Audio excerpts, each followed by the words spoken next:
अस्सलाम वालेकुम नाज़रीन, मैं हूं सैयद ज़ुल्फ़िकार गिलानी और आप देख रहे हैं गिलानी व्लॉग्स। इसमें कोई शक नहीं कि रियासत बहावलपुर अपने ज़माने की खुशहाल तरीन रियासत कहलाती थी और उसके नवाबीन अमीर तरीन अफराद में उनकी शुमार किया जाता था। लेकिन ये भी एक हकीकत है कि ये नवाब ख़ुद मुख्तार होते हुए भी ख़ुद मुख्तार नहीं थे, बल्कि ये पहले अफ़गानों के बाजगुज़ार रहे और उसके बाद जो है वो इन्होंने अंग्रेज़ों का साथ दिया, जिसकी वजह से अंग्रेज़ दौर में भी ये रियासत कायम व दायम रही।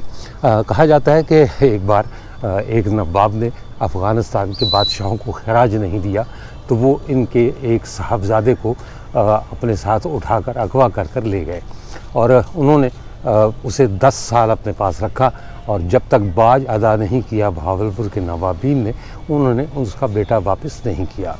इसी तरह जब अंग्रेज़ यहाँ आए तो नवाब बहावलपुर जो आखिरी नवाब थे, नवाब सादिक खामस, उन्होंने मुल्तान जाकर जो है वो अंग्रेज़ों का इस्तकबाल किया और उसका जो फल उन्हें मिला वो ये मिला कि अंग्रेज़ों ने इस रियासत को कायम व दायम रहने दिया। नवाब सादिक बहुत कम उम्री में तख्तनशीन हो गए थे, क्योंकि वो वालिद के साथ हज पर गए हुए थे जहाँ उनका इंतकाल हो गया।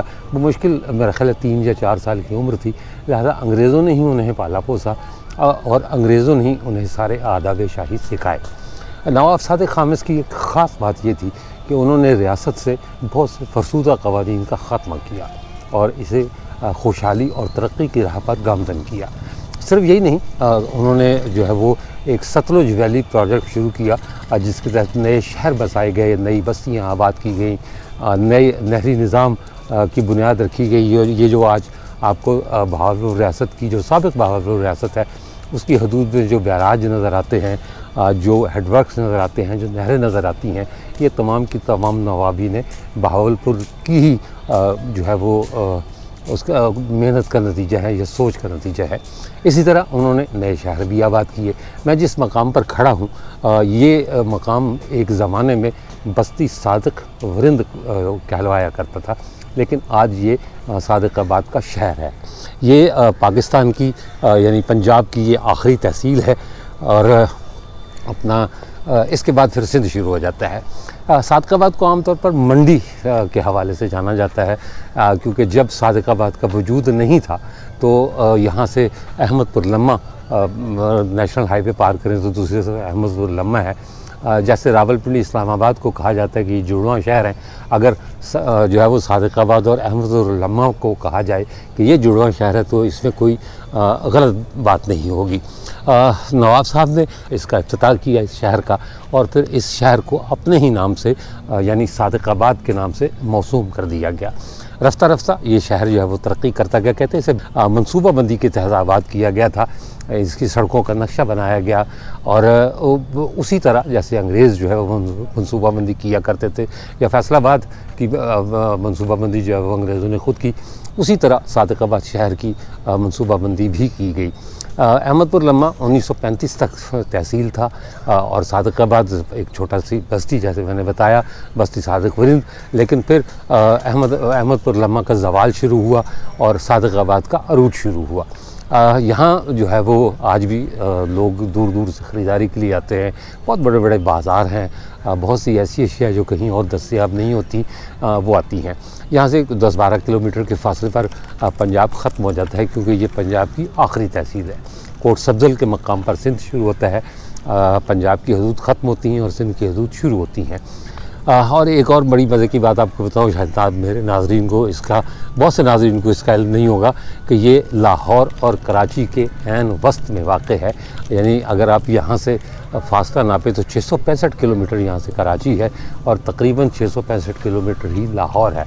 अलबत्ता जो फासले हैं यानी जो वक्त है वो सिमट गया है, क्योंकि मोटरवे लाहौर तक तो आप मोटरवे पर सफ़र कर सकते हैं, लेकिन कराची के लिए सक्खर और हैदराबाद की मोटरवे भी मुकम्मल नहीं हुई, लिहाजा आपको कराची पहुंचने के लिए थोड़ा सा वक्त ज़्यादा लगता है।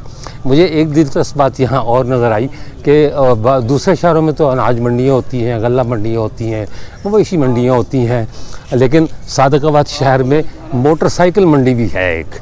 تو یہ ایک بڑی انفرادیت سی ہے جو دوسرے شہروں میں نظر نہیں آتی۔ میں اس وقت موجود ہوں ریلوے اسٹیشن پر۔ اس کا اہم ترین ریلوے اسٹیشن ایک زمانے میں ہوتا تھا، اب بھی ہے، بہت سی گاڑیوں کے اسٹاپ بیشک ختم کیے جا چکے، لیکن اچھا خاصا بڑا ریلوے اسٹیشن ہے۔ اور کہتے ہیں کہ نواب صاحب نے ذاتی دلچسپی لے کر اس شہر کی تعمیر کروائی۔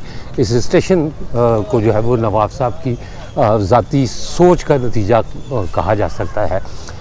ریاست بہاولپور تو نہیں رہی، لیکن اب بھی یہی کہا جاتا ہے کہ یہ سابق ریاست بہاولپور کا حصہ تھا، اب یہ پنجاب میں شامل ہے۔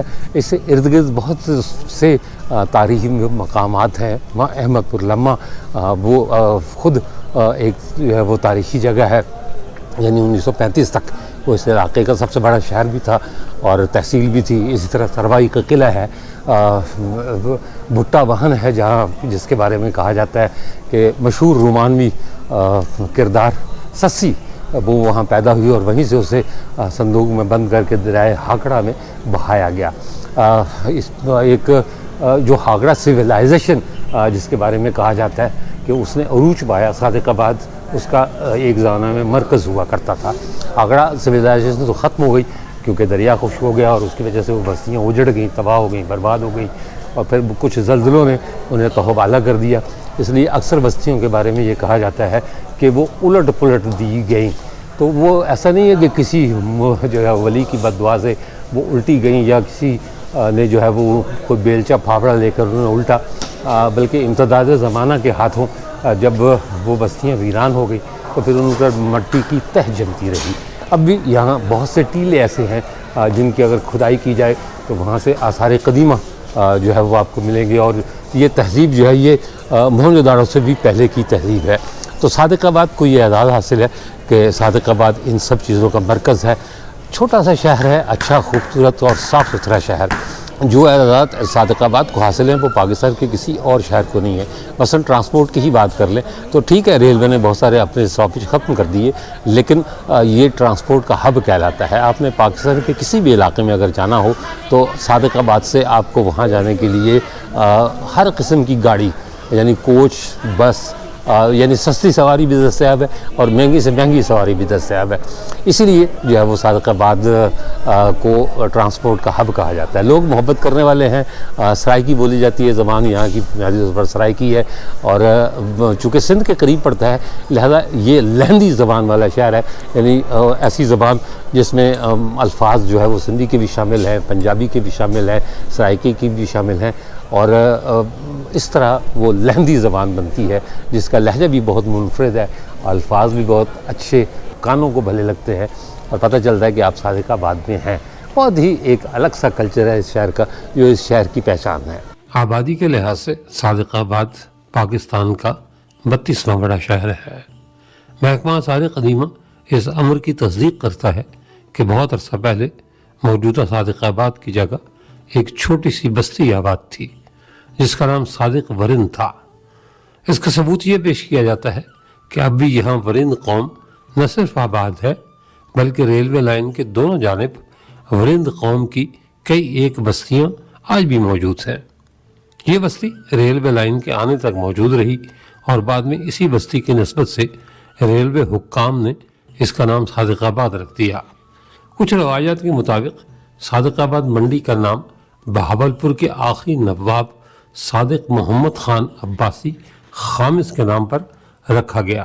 اس حوالے سے ایک واقعہ بھی زبان زد عام ہے کہ صادق آباد سے پہلے تحصیل احمد پور لمہ ہوا کرتی تھی۔ جب ٹرین چل پڑی تو نواب بہاولپور صادق محمد خان عباسی خامس ایک بار بذریعہ ٹرین بہاولپور سے کراچی جا رہے تھے۔ اس وقت کوئی تیز رفتار ٹرین نہیں چلتی تھی بلکہ پیسنجر مسافر ٹرین ہی چلا کرتی تھی۔ جب ٹرین مال گودام کے سامنے صادق آباد منڈی کے کچے اسٹیشن پر پہنچی تو انہوں نے دریافت کیا کہ ہم اس وقت کہاں ہیں یا اس جگہ کا نام کیا ہے۔ نواب صاحب کو بتایا گیا کہ یہ صادق آباد کا اسٹیشن ہے جو ریاست بہاولپور کی آخری تحصیل احمد پور لمہ کے قریب واقع ہے۔ اس پر انہوں نے حکم جاری کیا کہ محکمہ ریلوے جلد پختہ ریلوے اسٹیشن تعمیر کرے کیونکہ ہم یہاں ایک نیا شہر آباد کریں گے جس کا نام منڈی صادق آباد ہوگا، اور تحصیل احمد پور لمہ کے بجائے इस शहर को तहसील का दर्जा दिया जाएगा। इस तरह सर सादिक मोहम्मद खान अब्बासी खामिस ने अपने दस्ते मुबारक से सादिकाबाद मंडी का संग बुनियाद रखा। इस जगह पहले पार्क बनाया गया था, लेकिन अब ये एक मसरूफ मार्केट है। मंडी सादिकाबाद को जदीद नक्शे के तहत तामीर किया गया और उसके दो बाजार बनाए गए। एक का नाम रेल बाजार और दूसरे का नाम मेन बाजार रखा, जो इसी नाम से आज तक मशहूर है। इन बाजारों के आखिरी सिरों पर दो गोल चौक बनाए गए। उन दिनों बहावलपुर हाई कोर्ट में कादियानियत के हवाले से तंसीख निकाह का एक मुकदमा चल रहा था, जिसका चर्चा हिंदुस्तान भर में था। ये मुकदमा 1926 से 7 फरवरी 1935 तक चला और जस्टिस मोहम्मद अकबर ने तारीखी फैसला देते हुए कादियानियों को गैर मुस्लिम करार देते हुए निकाह को फस्ख कर दिया। ऐसे हालात में अंग्रेज सरकार के बेपनाह दबाव के बावजूद नवाब सर सादिक मोहम्मद खान अब्बासी ने इस फैसले को रियासती सतह पर भरपूर पजीराई दी और इस खुशी में उस वक्त मंडी सादिकाबाद की तामीर के सिलसिले में 2.5 लाख रुपए का बजट मुख्तस किया। इस बजट से थाना सिटी, कचहरी, तहसीलदारों की कोठियां और उनके मुलाजमीन के quarters, veterinary hospital, model high school और मौजूदा पीएमए की बिल्डिंग में वाक़ हस्पताल भी बनाया गया। इसके अलावा कज़ाफ़ी बाजार के करीब वाटर सप्लाई के लिए भी इंतज़ाम किया गया, ताकि सादिकाबाद शहर की तामीर के बाद मुकामी लोगों को सहूलतें मुयस्सर आ सकें। एक ज़माने में मंडी सादिकाबाद की तमाम रौनक मौजूदा फव्वारा चौक में हुआ करती थी। इस चौक में रात के वक्त रोशनी के लिए गैस जलाई जाती थी। इसके अलावा सादिक पार्क, गोल चौक, गल्ला मंडी, 3 चुंगियों और कई दूसरी जगहों पर भी गैस जलाई जाती थी। पुराने सादिकाबाद में रोशनी के लिए हर चौक में मिट्टी के तेल की बत्ती जलाई जाती थी, जिसका ठेका बाद में मलिक जलालुद्दीन फोटोग्राफर के पास हुआ करता था। खाने पीने के तमाम होटल भी फव्वारा चौक पर ही हुआ करते थे। क़याम पाकिस्तान के बाद सादिक पार्क के मगरिब की जानिब एक बड़ा साफ सुथरा होटल बना, जिसका नाम कौसर होटल था। उसके मालिक का नाम राना मोहम्मद कफील दरोगा था। इस होटल की इम्तियाजी हैसियत ये थी कि सादिकाबाद में पहली बार ग्रामोफोन इसी होटल पर बजाया गया। कुछ अरसे बाद गोल चौक गल्ला मंडी में चाय दूध की एक नई दुकान खुली, जिसका नाम अब तारिक स्वीट व गुलाम नबी होटल है। कहते हैं कि इब्तदाई दौर में इसकी चाय बहुत मशहूर थी, जबकि शाम के वक्त लोग बड़े शौक से यहाँ कढ़ाई वाला गरम गरम दूध पीने आया करते थे। हाजी गुलाम नबी ने अपने इसी चाय वाले होटल से रेडियो बजाने की इब्तदा की। इस तरह पहली बार सादिकाबाद के लोगों को रेडियो सुनने को मिला। यही वजह थी कि बड़े बड़े लोग यहाँ खबरें सुनने के लिए आया करते थे। बाद में फव्वारा चौक से होटलों की रौनक खत्म होकर सादिक पार्क और फिर रेलवे स्टेशन के करीब मुंतकिल हो गई। कभी वो वक्त भी था कि रात के वक्त अगर किसी शख्स ने रेलगाड़ी में सवार होना होता था तो 2-3 आदमी उसे गाड़ी में सवार कराने आते, क्योंकि रेलवे स्टेशन के दोनों जानिब कोई आबादी न थी। ये हकीकत है कि सादिकाबाद ने असल तरक्की क़याम पाकिस्तान के बाद सदर जनरल मोहम्मद अयूब खान के दौर में की। उसी दौर में रहीम यार खान से बिजली सादिकाबाद पहुंची। बिजली का पहला ट्रांसफार्मर सादिक पार्क के सामने नस्ब हुआ, जबकि दूसरा ट्रांसफार्मर नहर किनारे हैदरी मस्जिद के करीब लगाया गया, जिससे तमाम इलाके को बिजली सप्लाई की गई। सादिकाबाद की नामवर शख्सियत, सोशल एक्टिविस्ट और मुहक्किक अकमल शाहिद इसे एक कसीरुल सकाफती शहर करार देते हैं। हकीकत ये है कि सादिकाबाद सिंध बलूचिस्तान के संगम पर वाक़े एक तहसील हेडक्वार्टर है और जो यहाँ पे रहने वाले लोग जो हैं वो मल्टी कल्चरल हैं। मेरी मुराद ये है कि यहाँ पे क्योंकि सिंध का बॉर्डर भी लगता है और थोड़े से फासले पे बलूचिस्तान का भी है और पंजाब तो डेफिनेटली आखिरी तहसील है उसकी, तो यहाँ पे सिंधी भी आबाद हैं, बलोच भी आबाद हैं और मुकामी लोग जो हैं सराइकी वसेब के वो भी आबाद हैं, पंजाबी भी आबाद हैं और उर्दू बोलने वाले भी आबाद हैं। पख्तून भाई तो डेफिनेटली पूरे पाकिस्तान में बल्कि हर जगह पे आबाद हैं। तो यहाँ पे तमाम लोग जो हैं, असल बात जो बताने वाली ये है सादिकाबाद के हवाले से कि यहाँ पे जितने भी लोग आबाद हैं वो अपनी जो है उनकी جو ان کی ثقافت کے حساب سے زندہ ثقافت کو لے کے، تہذیب و ثقافت کو لے کے ساتھ چل رہے ہیں۔ 1935 کو اس کا سنگ بنیاد رکھا گیا تھا، جو کہ نواب سر صادق محمد خان عباسی جو ہمارے بہاولپور والی ریاست بہاولپور تھے، انہوں نے رکھا۔ بٹ اس سے پہلے کی اگر بات کی جائے کہ جب برطانوی راج تھا، انہوں نے یہاں پہ اپنی سہولت کے لیے جب ریلوے لائن گزاری تو اس وقت یہاں پہ ایک پورا قبیلہ آباد تھا، جو یہاں پہ ہمارے اس جو ہے صادق آباد موجودہ جو ہے ریلوے اسٹیشن کی دونوں سائڈ کے اوپر یہاں پہ جو بستی آباد تھی وہ ورند بھی تھے اس میں وہاں یہاں کے مقامی جو ہے چاچڑ برادری بھی تھی، یہاں کے کچھ لوگ گھر آباد تھے، اور یہاں پہ مہانے جو ہیں وہ بھی یہاں پہ ان کے آباد تھے، اور شاید سومرا کی کچھ جو ہیں وہ بھی گھر یہاں پہ موجود تھے۔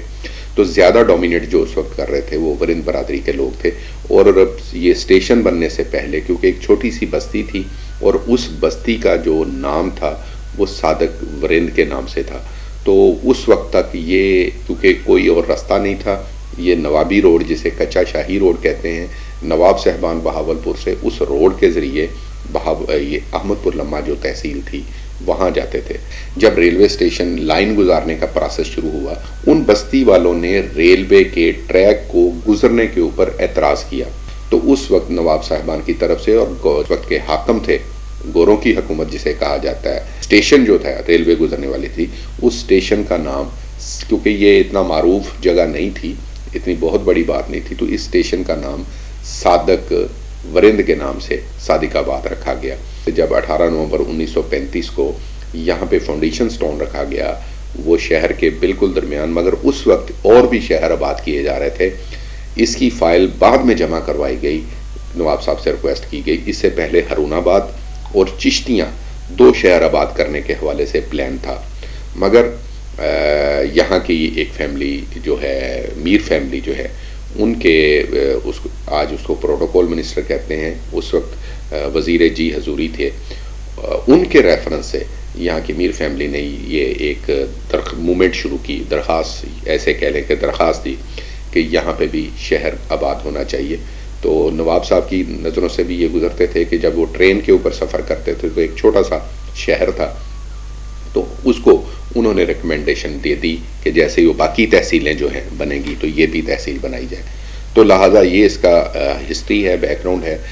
یہ وہ افتتاحی تختی ہے جس کے مطابق 18 نومبر 1935 کو ریاست بہاولپور کے نواب سر صادق محمد خان عباسی خامس یا 5 انہوں نے صادق ورند نامی بستی کو صادق آباد میں کنورٹ کرنے کا یہ جو پتھر ہے اپنے ہاتھوں سے نصب کیا۔ یہ پتھر ایک مارکیٹ میں نصب ہے اور اس مارکیٹ کا نام بھی نواب صادق محمد خان کے نام پر سر صادق مارکیٹ ہی رکھا گیا ہے۔ یہ مارکیٹ کا کچھ مناظر ہیں، اس میں یہاں تقریباً سارا کچھ ہی ملتا ہے، ہوزری کا سامان، چوڑیاں، یہ جیولری، کاسمیٹکس، یہ بنیادی طور پر انہی چیزوں کی مارکیٹ ہے۔ کپڑے بھی ہیں، سلے سرائے اور آنسلے کپڑے، اور اس کا شمار صادق آباد کی بڑی مارکیٹس میں ہوتا ہے جہاں خاص طور پر خواتین خریداری کے لیے آتے ہیں، کیونکہ یہاں وہ آئٹم مجھے زیادہ دکھائی دے رہے ہیں جو خواتین کی دلچسپی کے آئٹم ہیں۔ ویسے تو صادق آباد جو ہے پاکستان کے دوسرے شہروں کی طرح ہی ہے، یہاں بھی وہی مارکیٹیں، وہی ازدحام لوگوں کا، وہی آنا جانا، ٹریفک بھی ویسے ہی بے ترتیب ہے جیسا کہ پاکستان کے دوسرے شہروں میں ہوتا ہے۔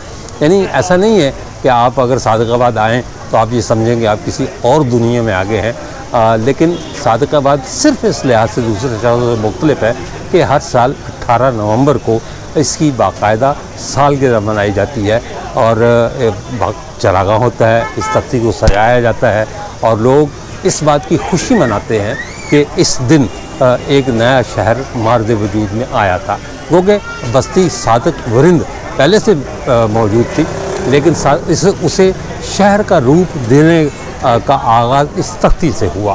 ہماری دعا ہے کہ اس شہر کے لوگ سلامت رہیں، خوش رہیں، یہاں زندگی اسی طرح رواں رہے اور تمام لوگ جو اس شہر سے کسی نہ کسی طور پر وابستہ ہیں وہ شاد و آباد رہیں. اس کے ساتھ ہی اجازت دیجیے، انشاءاللہ تعالی اگلے ولاگ میں دوبارہ ملاقات ہوگی. اب تک کے لیے اللہ حافظ.